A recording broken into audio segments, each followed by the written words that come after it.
बिस्मिल्लाहिर्रहमानिर्रहीम। Programme property line के साथ आपका मेज़बान इकबाल साजिद हाज़िर है।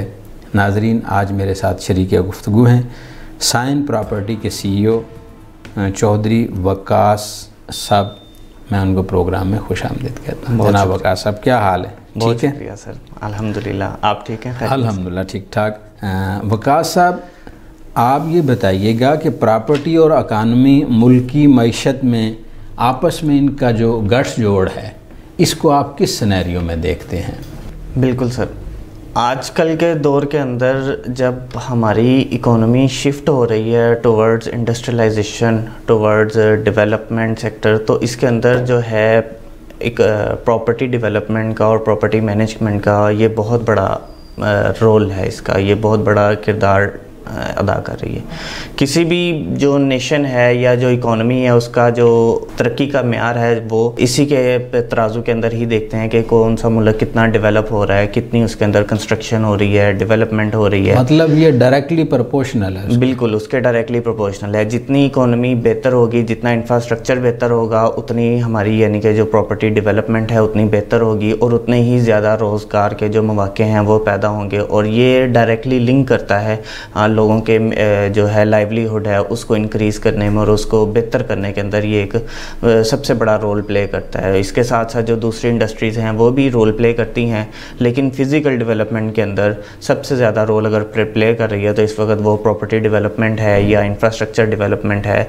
तो अगर हमारा जितना अच्छा इंफ्रास्ट्रक्चर होगा उतनी अच्छी हमारी यानी कि जो इकोनॉमी की तरफ जो कंट्रीब्यूशन होगी एज अ नेशन, वो हमारी उतनी ही अच्छी। मतलब लाइफ स्टाइल इससे ऑटोमेटिक चेंज होता है, डेवलप होता है। जी बिल्कुल, जितनी बेहतरी की तरफ हमारा लाइफस्टाइल जो है वो डेवलप होता है। हम यानी कि इसके अलावा हमारे जो इकोनॉमिकल फैक्टर्स हैं वो बूस्ट होते हैं। और इसके साथ साथ जब आपकी एक प्रॉपर्टी डेवलपमेंट आती है या इंफ्रास्ट्रक्चर डेवलपमेंट की हम बात करते हैं, इसके साथ अलाइड इंडस्ट्रीज़ आ जाती हैं, क्योंकि उस बिल्डिंग की या उसकी जो जब मैन्युफैक्चरिंग आती है, मैन्युफैक्चरिंग की स्टेज के बाद उसकी ऑपरेशंस की स्टेज आ जाती है। तो ऑपरेशंस की स्टेज के अंदर फिर डिफरेंट इंडस्ट्रीज़ एसोसिएट होती हैं। आईटी की इंडस्ट्री होती है। फिर उसके अलावा जब मैन्युफैक्चरिंग की बात जब हम करते हैं तो मैन्युफैक्चरिंग के अंदर उसके बिल्डिंग के अंदर स्टील है, सीमेंट है और दूसरे जो उसके ब्रिक वर्क है, स्किल्ड लेबर आ जाती है आपकी। और फिर आपकी जो है उससे जो स्किल्ड लेबर की अगर हम बात करें तो स्किल्ड लेबर से फिर हमारी जो है लोग जो है वो उनकी यानी कि कैपेसिटी और कैपेबिलिटीज़ इंक्रीज़ होती हैं और फिर उस मेयार के साथ जो है वो लोगों का लाइफस्टाइल जो है वो इम्प्रूव होता है। तो इसका बहुत बड़ा रोल है development of economy and development of industry, housing या जो कंस्ट्रक्शन डेवलपमेंट, हर तमाम इंडस्ट्रीज जो हैं उससे इकोनॉमी के अंदर बहुत बड़ा रोल प्ले होता है। अहमद वकास साहब, जब किसी मुल्क की, जैसे हमारा पाकिस्तान की मिसाल ले लें, जब इसकी इकानमी नीचे की तरफ आती है, गिरती है, गिरावट का शिकार होती है, तो मुख्तलिफ प्रोजेक्ट आप देखते हैं बंद हो जाते हैं। तो इसमें ख़ास रोल किस चीज़ का होता है? जब आपकी इकोनॉमी सफ़र कर रही होती है तो आपका पूरा मुल्क ही सफ़र कर रहा होता है, क्योंकि इकोनॉमी जो है वो एक ऐसा पैरामीटर है जिसको आप हर चीज़ के अंदर गेज करते हैं। चाहे वो फूड सिक्योरिटी आ जाए, आपकी नेशनल सिक्योरिटी आ जाए, आपकी फ़िज़िकल डेवलपमेंट आ जाए, आपकी प्रोफेशनल डेवलपमेंट आ जाए, आपका इंफ्रास्ट्रक्चर डेवलपमेंट आ जाए। तो हर चीज़ की जो एक पैरामीटर है जिसको हम मेजर कर सकते हैं, वो हम इकोनॉमी के एक ऐसा यानी कि किसी भी मुल्क की इकोनॉमी जो होती है उसके अंदर हम देख लेते हैं। अगर उसकी जीडीपी और इकोनॉमी उसकी बेहतर जा रही होती है तो फिर उसके अंदर ये इंडिकेट कर रहा है कि फिर उसमें तमाम पैरामीटर्स जो हैं वो अच्छी सीमत के अंदर जा रहे हैं। जैसा कि पिछले कुछ महीनों के अंदर जब हमारा पॉलिटिकल चेंज आया तो फिर उसकी वजह से जो हमारी इंडस्ट्री है वो बैडली स्टक हो गई। उससे पहले लोगों की अच्छी खासी इन्वेस्टमेंट्स आ रही थी, लेकिन एक डिक्लाइन आ गया उसके अंदर जो प्रॉपर्टी डेवलपमेंट का काम है। नो डाउट इस 5-6 महीने के एक जो है ड्यूरेशन है, इसके अंदर प्रॉपर्टी ने अपनी वैल्यू गेन की है, लेकिन अट्रैक्शन ऑफ द कस्टमर जो है वो बहुत हद तक डिक्रीज़ हो गई है। आपकी वैल्यूज़ जो हैं वो आपकी अपराइजिंग हुई है ड्यू टू इन्फ्लेशन। लेकिन अगर आप उसकी बात करें कि इन्वेस्टर की बात करें या अगर आप बात करें कि एंड यूज़र जो है वो आपका अट्रैक्ट नहीं हो रहा, क्योंकि लोगों की जो बाइंग कैपेसिटी है वो बड़ी हद तक कम हो गई। अब आप उसके लिए देखते हैं कि अब आप उसको बैलेंस आउट करने के लिए अब आपको नए इंडिकेटर्स की ज़रूरत होती है, नई इंडस्ट्री को एक यानी कि एक इंडस्ट्री शिफ्ट की ज़रूरत होती है। आपको फिर इसमें एमनेस्टी देनी पड़ सकती है ताकि लोग इस तरफ अब दोबारा अट्रैक्ट होंगे। फिर आपको अपनी पॉलिसीज़ जो हैं वो उसके हिसाब से बनानी पड़ेंगी कि अब आपने जो है आपका एक डिक्लाइन आ गया, आपने लोगों की तवज्जो लेके आनी है डेवलपमेंट सेक्टर में। तो आपकी नेशनल डेवलपमेंट भी है, फिर आपकी इंटरनेशनल जो आपका ओवरसीज़ क्लाइंट बैठा हुआ है, आपने ओवरसीज़ क्लाइंट को अपनी तरफ अट्रैक्ट करना है। तो फिर उसके हिसाब से आपको जो है वो पॉलिसी बनानी पड़ती है नेशनल लेवल के ऊपर, जो लोग ज़्यादा से ज़्यादा आप लोगों को अट्रैक्ट करवा सकें। और फिर उसके जब लोग अट्रैक्ट होंगे तो फिर उसके बाद जो है आपका एक जो है इंक्लिनेशन का जो दोबारा प्रोसेस है उसका दोबारा आगाज़ होगा। लेकिन ये सारी चीज़ें आपकी उस वक्त पॉसिबल होती हैं जब आपके मुल्क के अंदर पॉलिटिकल जो सर्टेनिटी है, क्योंकि जो पॉलिटिकल सर्टेनिटी है अगर वो हमारी रहेगी तो फिर हम बड़ी आसानी के साथ जो है वो जो प्रॉपर्टी डेवलपमेंट है वो बड़ी इजीली हो सकता है हमारा प्रॉपर्टी वर्सेस। जी, आप समझते हैं कि ये जो सियासत के अंदर हलचल है, अनस्टेबिलिटी है, ये गैर मुल्की जो हमारे पास इन्वेस्टर आते हैं उनके रास्ते में भी रुकावट बनती है? जी बिल्कुल सर, बहुत बड़ा ये फैक्टर है। अगर सिर्फ हमारा चेंज हो कि हमने बदकिस्मती के साथ हमारा जब पॉलिटिकल चेंज आता है तो हमारा पॉलिसी चेंज आ जाता है। कुछ ममालिक के अंदर इस तरह होता है कि आपका पॉलिटिकल चेंज जो है, फॉर एग्जांपल यूके की अगर हम बात करें तो वहाँ पे पॉलिटिकल चेंज आते रहते हैं। आपका कोई भी जो प्राइम मिनिस्टर है, पिछले 5 प्राइम मिनिस्टर को हमने देखा किसी ने भी अपनी मुद्दत पूरी नहीं की, लेकिन वहाँ पर उनकी पॉलिसी जो है वो सेम चलती है।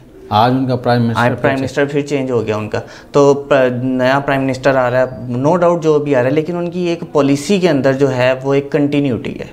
तो जब हमारे यहाँ इस तरह के मसाइल आते हैं तो फिर हमारे जैसे ही गवर्नमेंट चेंज होती है तो उसके साथ जो उसकी पॉलिसी है वो भी चली जाती है। तो फिर जो नहीं आती है फिर उसके साथ वो नई पॉलिसी आती है, फिर नए पॉलिसी के साथ फिर जो कस्टमर का कॉन्फिडेंस होता है वो फेडेड किस्म का हो जाता है। फिर जो है वो जल्दी इन्वेस्ट नहीं होता, वो फिर देखता है कि पॉलिटिकल चेंज जो है वो किस तरह होगा, अगले कितनी देर ये गवर्नमेंट चलेगी। फिर अगर गवर्नमेंट जो है वो फॉर इंस्टेंस के अगर डिक्लाइन की तरफ चली जाती है तो उसकी जो इन्वेस्टमेंट है उसका क्या फ्यूचर होगा, क्योंकि जिसकी इन्वेस्टमेंट लगी हुई है इस वक्त तो प्रॉपर्टी के अंदर बहुत ज़्यादा डिक्लाइन आ गया हुआ है। तो अगर जो है गवर्नमेंट जो है अगर इसको फैसिलिटेट नहीं करेगी, इसको सीरियसली नहीं देखेगी तो फिर इसी तरह के मसाइल जो हैं वो चलते रहेंगे, जो पिछले 4 महीने से चल रहे हैं वो चलते रहेंगे अनटिल के हम इलेक्शन की तरफ जाएं या हम इसको जो है वो नए सिस्टम के अंदर इसको देखें कि हमने इसको अब जो है वो स्टेबलाइज कैसे करना है। वकास साहब, वो कौन से अवामल हैं जो गैर मुल्की इन्वेस्टर हैं उनको पाकिस्तान में इन्वेस्टमेंट करने पर माइल कर सकें? बेसिकली सर इसमें जो है ना कुछ रोल जो है वो गवर्नमेंट का रोल है और कुछ रोल जो है वो एंटरप्राइजेस जो है उसका रोल है। गवर्नमेंट के लेवल के ऊपर जैसे हमारे बड़े प्रोजेक्ट्स हैं, सीपैक है, एनर्जी के प्रोजेक्ट्स हैं, उसमें भी जो इंफ्रास्ट्रक्चर डेवलपमेंट हो रही है उस सब के अंदर आपकी जब इन्वेस्टमेंट आती है, ऑयल रिफाइनरीज के प्रोजेक्ट्स हैं, तो इस सब के अंदर जब इन्वेस्टमेंट आती है तो वो आपकी जो है ना वो एक सिटिंग गवर्नमेंट जो आपकी फेस होती है उसको देख के आती है। फिर दूसरा जब हमारी प्राइवेट सोसाइटीज़ के अंदर आती है तो वो हमारा एक प्राइवेट एंटरप्राइजेस का जो फेज़ है और जो हमारी प्राइवेट कंपनीज़ हैं उनके फेस को देखते हुए लोग इन्वेस्ट करते हैं। तो जब हमारा यानी कि एक ओवरऑल जो एक मेकनिज़म बनेगा कि हमने प्रमोशन किस तरह करनी है, तो प्रमोशन के हिसाब से फिर हम देखते हैं कि जो हमारा बोर्ड ऑफ इन्वेस्टमेंट है वो लोगों को अपनी तरफ किस तरह माइल करता है, उनको कैसे फैसिलिटेट करता है, उनकी पेमेंट्स आने में, उनकी पेमेंट्स को जब प्रोजेक्ट्स के अंदर होती हैं उनको इंश्योर करने में कि आपके प्रोजेक्ट की लीगैलिटीज़ क्या हैं, आपके प्रोजेक्ट को जो है वो किस तरह आगे चला जाएगा, गवर्नमेंट उसके अंदर अपना रोल कैसे प्ले कर रही है। फिर आपके जो रिटर्न्स हैं वो रिटर्न्स किस फॉर्म के अंदर होंगे, आपकी प्रॉपर्टी जो है आप अपने पैसे को जब बाहर लेके जाएंगे तो उसके अंदर तफ्तीश या इन्वेस्टिगेशन का एक प्रोसेस जो है वो नहीं होगा। आप लोगों को ईज़ीली जब मूवेबल फाइनेंशियल रिसोर्स को ईज़ीली मूविंग की तरफ करेंगे, सर्कुलेशन की तरफ करेंगे, तो फिर आप जो यानी कि आपको बेटर रिजल्ट्स मिलेंगे। जितनी फ्लेक्सिबिलिटी होगी उतनी ज़्यादा इन्वेस्टमेंट जो है वो अट्रैक्ट हो सकती है। आपने बोर्ड ऑफ इन्वेस्टमेंट का जिक्र किया, पाकिस्तानी रेगुलेटर्स में आप बोर्ड ऑफ इन्वेस्टमेंट का क्या रोल देखते हैं? बोर्ड ऑफ इन्वेस्टमेंट बेसिकली जो है वो आपका रिस्पॉन्सिबल इदारा है आपके मसाइल हल करने में टुवर्ड्स आपका जो एक फ़ॉरेन इन्वेस्टर्स हैं, फ़ॉरेन आपके क्लाइंट्स हैं, उनको अपनी इन्वेस्टमेंट दिखाने के अंदर, प्रोजेक्ट्स की जो है फिजिबिलिटी बनाने के अंदर और प्रोजेक्ट्स की पॉलिसी मेकिंग जो सबसे ज़्यादा इंपॉर्टेंट है, उसके अंदर आपका सबसे बड़ा रोल जो है वो बोर्ड ऑफ इन्वेस्टमेंट जो है वो प्ले करता है। बोर्ड ऑफ इन्वेस्टमेंट अगर आपका एक confident institute as an institute अगर वर्क करे तो वो अच्छी खासी इन्वेस्टमेंट्स आपके मुल्क के अंदर आ सकती हैं, अच्छे खासे इन्वेस्टर्स आ सकते हैं, आके डिफरेंट सेक्टर्स के अंदर वो इन्वेस्ट कर सकते हैं। वो अपना, क्योंकि जो बिजनेसमैन है, बिज़नेस का पहला और आखिरी असूल प्रॉफिट मेकिंग है। अगर आप उसको प्रॉफिट मेकिंग की तरफ करवाएंगे, अट्रैक्शन करवाएंगे उसकी, तो वो आएगा, इन्वेस्ट करेगा। इवन आपकी गवर्नमेंट्स आएंगी और गवर्नमेंट्स और जो स्टेट ओरिएंटेड कंपनीज़ हैं, जैसे चाइना की स्टेट ओरिएंटेड कंपनीज़ हैं, वो आ सकती हैं आके सोलर के ऊपर, और जो दूसरे आपके प्रोजेक्ट्स होते हैं रियल इस्टेट के, उसके ऊपर आके बहुत ज़्यादा हो सकते हैं। क्योंकि आगे हमारे आने वाले वक्त के अंदर हम सोलर को बहुत ज़्यादा प्रमोट करने वाले हैं, और जब सोलर की हम प्रमोशन करेंगे तो जिसको की तरफ हम देख रहे होंगे वो चाइना होगा, क्योंकि सब हमारी सबसे ज़्यादा इजी इंपोर्ट जो है वो चाइना के थ्रू हो सकती है। तो हम जब उसकी तरफ देखेंगे तो फिर हमारी पॉलिसीज़ उसके हिसाब से बनेंगी, फिर हम जब पॉलिसीज़ उसके हिसाब से बनाएंगे तो फिर हमारी यानी कि जो है ना एक इंक्लिनेशन का स्टेप हम देखने की तरफ देखेंगे। नो डाउट कि गवर्नमेंट कोई भी हो, continuity of the policy is important. आपके कहने का मकसद है कि जो बैरूनी इन्वेस्टर्स हैं और पाकिस्तान में बोर्ड ऑफ इन्वेस्टमेंट है, इसका आप इनके दरमियान एक ब्रिज का रोल है। अगर ये कितना आउट क्लास ब्रिज होगा तो उतनी हमारी इकानमी बेहतरी की तरफ जाएगी। हमारी गवर्नमेंट जो सिटिंग गवर्नमेंट होती है उसमें और जो हमारा इन्वेस्टर है उसके दरमियान एक ब्रिज का रोल प्ले कर रहा है। नाजरीन, आज हमने बोर्ड ऑफ इन्वेस्टमेंट और जो बैरून मुल्क से हमारे मुल्क पाकिस्तान के अंदर लोग इन्वेस्टमेंट करते हैं उनके हवाले से बात की मोहतरम वकास साहब के साथ। वकास साहब बहुत शुक्रिया। इंशाल्लाह फिर दोबारा किसी प्रोग्राम में हाज़िर होंगे। अपने मेज़बान इकबाल साजिद को इजाज़त दीजिए। अल्लाह हाफ़िज़।